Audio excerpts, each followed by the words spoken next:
Hi guys, ngayong araw nga pala ay araw ng Martes. January 2 nga pala ngayon kaya 1 month na rin ni Shinji.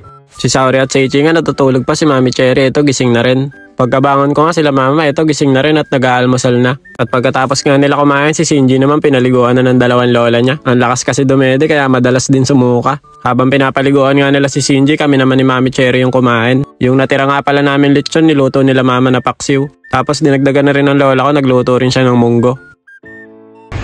Good morning guys.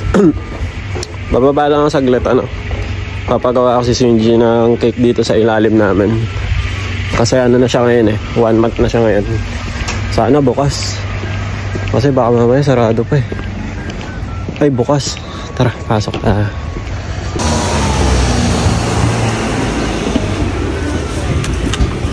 Papagawa tayo dito.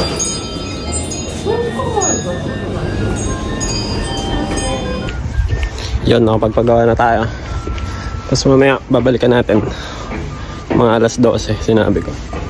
At pagbalik ko nga sa bahay, yung lola ko naman gumagawa daw siya ng biko. Para sa amin lang to guys, kaya konti lang yung ginagawa ng lola ko. Hindi pa rin kasi nakauwi yung bayo ko, gawa ng lumindol sa kanila kahapon. Tapos dito naman sa kabilang banda, si mama binabalot naman yung mga halaya na ginawa namin kahapon.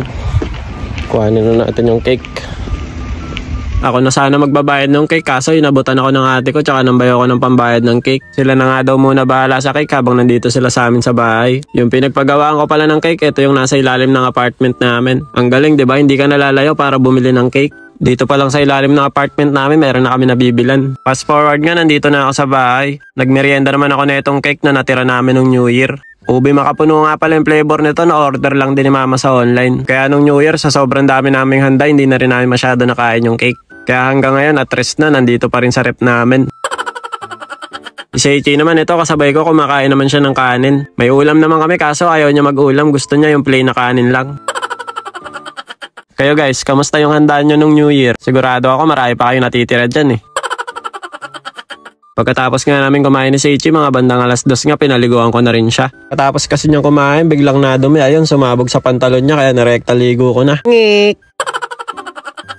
At pagkatapos ko naman paliguan si Seichi, ito naman si Ate Saori, kakagising lang din. Si Saori na naman yung pinakahuling nagising sa amin lahat. Bala ito guys, kakauwi nga lang pala ng ate ko at saka nung bayo ko. Bumili kasi sila ng pang lumpiang Shanghai tsaka ng pang spaghetti namin. 1 month na kasi si Shinji ngayon kaya kahit papano naganda na rin kami. Bala ito, niready ko na nga rin pala yung mga gagamitin ko kasi ako nga pala yung magluluto ng spaghetti ngayon. Kaunti lang naman yung lulutuin namin kasi kami lang naman yung kakain dito sa bahay.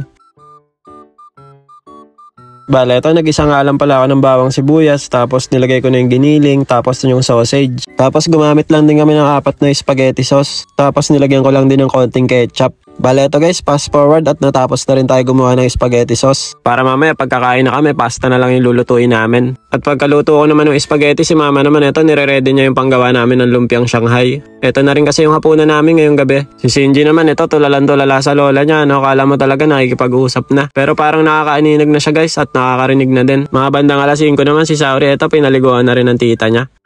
Si Shinji naman ito, binihisa na rin ni Mami Cherry para mapicture na rin namin. Ang cute nga ng 1 month outfit ni Shinji. Yung hayop na paks yan, meron pang ang buntot. Tignan niyo naman, natahimik si Shinji Ang cute niya sa suot niya. Tuwan-tuwa nga si Saori tsaka si Seichi nung nakita nila si Shinji na naka-outfit. Bale, ito guys, mga bandang gabi nga at kumain na rin kami ng sabay-sabay. Nalagyan na rin kasi nila ng pasta yung spaghetti tapos nagluto na rin si mama ng lumpia. Kaya ito, sabay-sabay na rin kami kumain ng hapunan. Tara guys, kumain na ba kayo? Tara, kain tayo. Ang bilis ng panahon, nung nakaraan lang, kakalabas lang si Shinji, ngayon 1 buwan na siya. Talagang hindi natin maramdaman yung panahon ngayon, sobrang bilis talaga ng mga pangyayari. So paano guys, hanggang dito na lang muna. Kita-kits na lang ulit next video. Jane, mata na. Arigatou gozaimasu. Ngek, ngek, ngek. Bye-bye.